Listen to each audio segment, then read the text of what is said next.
महानगरपालिकेच्या निवडणुकीत भाजपकडे तब्बल 450हून अधिक इच्छुकांचे अर्ज दाखल.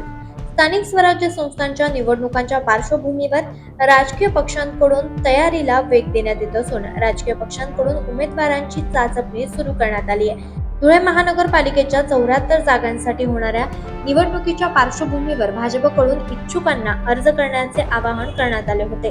यात भाजपकडे आतापर्यंत तब्बल 450हून अधिक इच्छुकांचे अर्ज दाखल झाले असून ही संख्या आणखीन वाढणार असल्याची माहिती भाजपचे धुळे जिल्हाध्यक्ष गजेंद्र अंपळकर यांनी दिली आहे. तसेच मागील निवडणुकीत भाजपानं 50 जागा जिंकल्यानंतर यंदा देखील आम्ही 55हून अधिक जागा जिंकणार असल्याचा विश्वास जिल्हाध्यक्ष गजेंद्र अंपळकर यांनी व्यक्त केला आहे. धुळे महापालिकेत 74 जागा जे आहे ते नगरसेवक होणार आहे. प्रभाग जे आहे ते 19 आहे. 17 प्रभागांमध्ये 4 सीट आहे प्रत्येक प्रभागात आणि 2 प्रभागात 3-3 सीट आहे. अशी एकूण 74 सीट धुळे महापालिकेत आहे. त्यापैकी मला एक अंदाज आहे की 55+ भारतीय जनता पार्टी राहील अशी मला निश्चित खात्री आहे.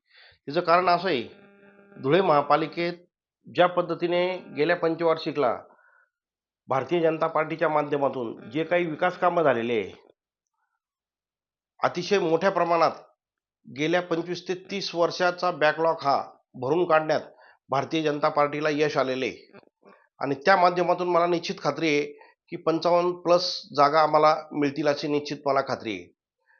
आता या जागेसाठी ज्या उमेदवारी आमच्याकडे जे अर्ज आलेले ते टोटल 480 अर्ज आतापर्यंत आमच्याकडे आलेले आहे आणि साधारणतः 1000+ अर्ज येतील अशी शक्यता आहे.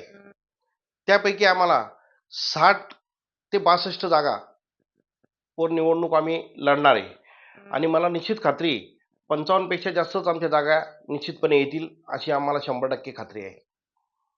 महानगरपालिकेची निवडणूक जी आहे ती आपण मित्रपक्षांना सोबत घेऊन लढण्याचा काही त्या संदर्भात चर्चा झाली का, की स्वबळावरती लढण्याचा आपला निर्णय झालेला असेल? काय नेमकं चित्र असेल?